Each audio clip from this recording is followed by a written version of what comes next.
Apalah kamu ini buang-buang duit banget. Mungkin mereka pengennya gue kerja yang beneran dapet duit langsung, bukan yang ngerintis kayak gini. Jujur, brownies lu kayaknya gak akan laku deh, Sar. Loh, lu jualan cookies sekarang? Ada yang order cookies lu emang? Siapa? Gue punya cerita.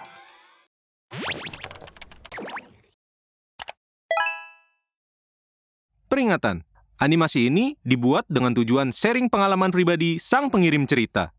Dimohon untuk menghargai cerita tanpa menyudutkan beberapa pihak. Selamat menonton.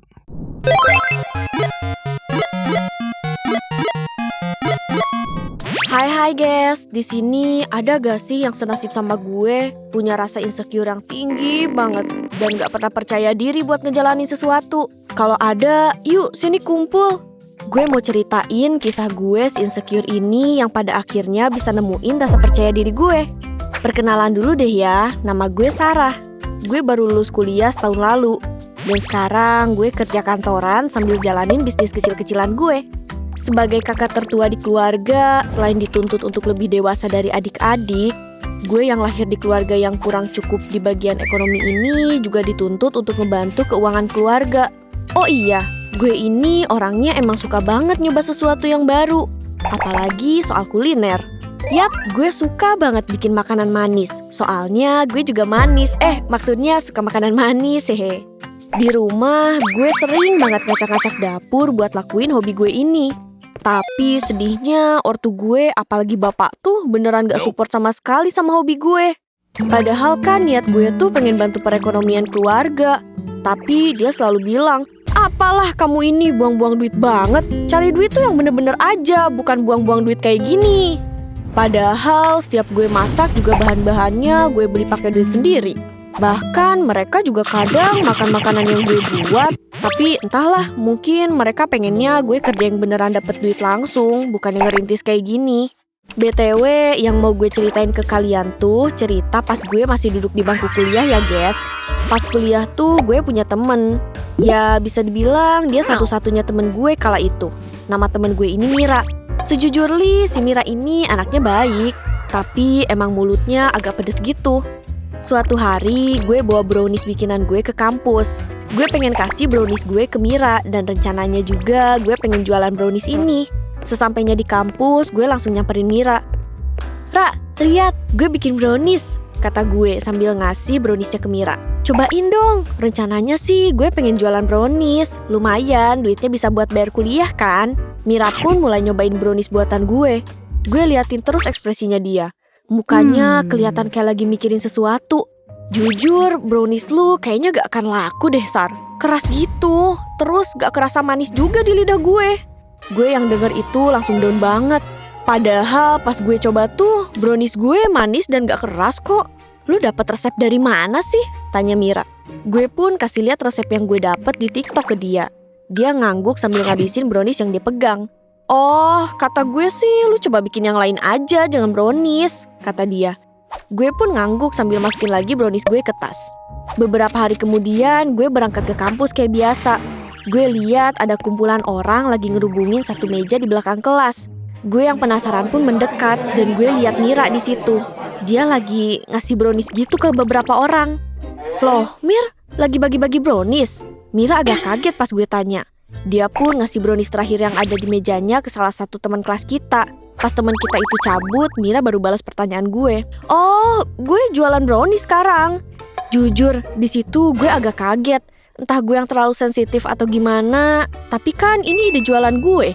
Dan gue juga ngasih tahu ini ke Mira doang. Dan tahu apa yang lebih ngagetin lagi? Dia ternyata pakai resep yang gue kasih lihat waktu itu. Sebenarnya gue agak sakit hati sih, cuma ya udahlah, mungkin emang bukan rezeki gue aja buat jualan brownies kan. Sehabis kejadian itu, gue pun milih buat nyari ide bisnis baru. Dari mulai bikin makanan lagi, latihan edit foto, edit video, dan ide-ide lain yang bisa gue lakuin. Dan di sepanjang prosesnya, Mira selalu bilang kalau yang gue lakuin itu kurang. Entah itu makanan gue yang kurang enak, editan gue yang kurang bagus, skill gue yang belum cukup. Ya selalu ada aja alasannya tuh. Di situ gue mulai putus asa. Mungkin emang harusnya gue gak usah ngide buat ngelakuin semua ini. Mungkin dari awal juga gue nggak dikaruniai bakat buat ngelakuin hal yang gue suka. Dan di sisi lain, gue lihat bisnis kecil-kecilan Mira mulai rame. Dia mulai sibuk dan bahkan beberapa kali gak datang juga ke kampus. Tapi ada satu waktu, salah satu teman fakultas gue minta tolong gue bikinin cookies buat acara keluarganya dia. Kebetulan temen gue ini emang satu kontak sama gue di WA. Dia katanya pernah lihat gue upload story bikin cookies. Di situ gue langsung terima tawaran dia dan langsung beli bahan-bahannya sepulang kelas hari ini. Sesampainya di rumah, pas gue lagi bikin cookies, ayah gue nyamperin ke dapur dan sempet ngomelin gue. Pas gue jelasin kalau cookies ini pesanan temen gue, dia pun diem dan langsung pergi gitu aja tanpa bilang apa-apa lagi. Di situ gue agak gondok sebenarnya, tapi ya udahlah, mau gimana lagi. Beberapa jam kemudian, cookies yang gue buat pun udah jadi. Gue sempet foto cookies gue dan gue up fotonya ke story WA. Gak lama kemudian, gue dapet notif chat dari Mira. Dia bilang, "Loh, lu jualan cookies sekarang? Ada yang order cookies lu emang? Siapa?" Terus gue jawab, "Enggak sih, tapi ini emang ada yang mesen aja." Terus Mira jawab lagi, "Kok bisa sih? Lu yakin mau jual cookiesnya? Lu kan inget terakhir kali gue coba cookies lu tuh keras, terus gak manis gitu." Pas buka chat itu, jujur gue langsung kepikiran, gimana kalau temen gue ini gak suka cookiesnya? Gimana kalau dia ngerasa rugi karena beli cookies di gue dan pikiran-pikiran negatif lainnya? Besoknya gue kasih cookies yang udah gue bungkus rapi ke temen gue. Dia sempat muji packingan gue, katanya packingan gue menarik. Gue seneng sih, tapi tetap aja chat Mira kemarin masih terngiang-ngiang di otak gue. Sehabis transaksi pagi tadi, gue masih gelisah sampai sekarang. Otak gue beneran mikir kesana kesini. Gue takut banget temen gue kecewa sama cookies buatan gue. Apalagi dia bilang itu buat acara keluarganya. Di tengah-tengah kegalauan yang melanda gue, tiba-tiba ada chat masuk. Di situ tangan gue gemeter banget pas baca nama orang yang ngirim WA ke gue. Itu nama temen gue yang pesen cookies tadi. Perlahan gue unlock HP gue dan buka WA buat baca chat dari dia. Badan gue langsung lemes banget pas baca chat dia. "Sarah, cookiesnya enak banget. Ih, kenapa sih kamu gak jualan aja? Sayang banget loh cookies seenak dan sedar-derdor ini gak dikenalin ke seluruh dunia." Asli, di situ gue langsung nangis terharu. Ternyata ada yang suka cookies gue. Selama ini yang makan cookies gue cuman gue, Mira, sama orang rumah. Tapi mereka gak ada yang pernah bilang kalau cookies gue ini enak. Makanya gue gak pernah pede buat jual cookiesnya. Sehabis itu gue beraniin diri buat kasih tester cookies gue ke beberapa temen gue. Dan yap, mereka suka sama cookies gue. Bahkan ada beberapa temen gue yang order juga. Gue seneng banget. Akhirnya gue dapet kepercayaan diri gue buat lakuin hal yang gue suka. Tapi di sisi lain, gue ngerasa Mira mulai ngejauhin gue pelan-pelan. Tapi dia masih suka komen di status WA gue kayak, "Brownies gue laku keras nih, sampai gue hire orang buat bantu. Cookies lu emang laku berapa sih?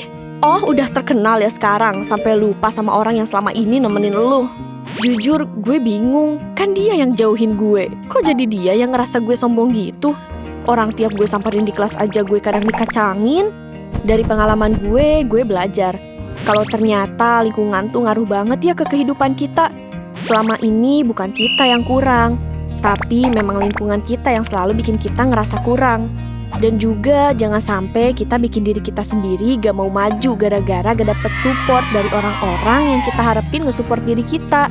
Karena pada dasarnya belum tentu semua orang pengen lihat kita bahagia.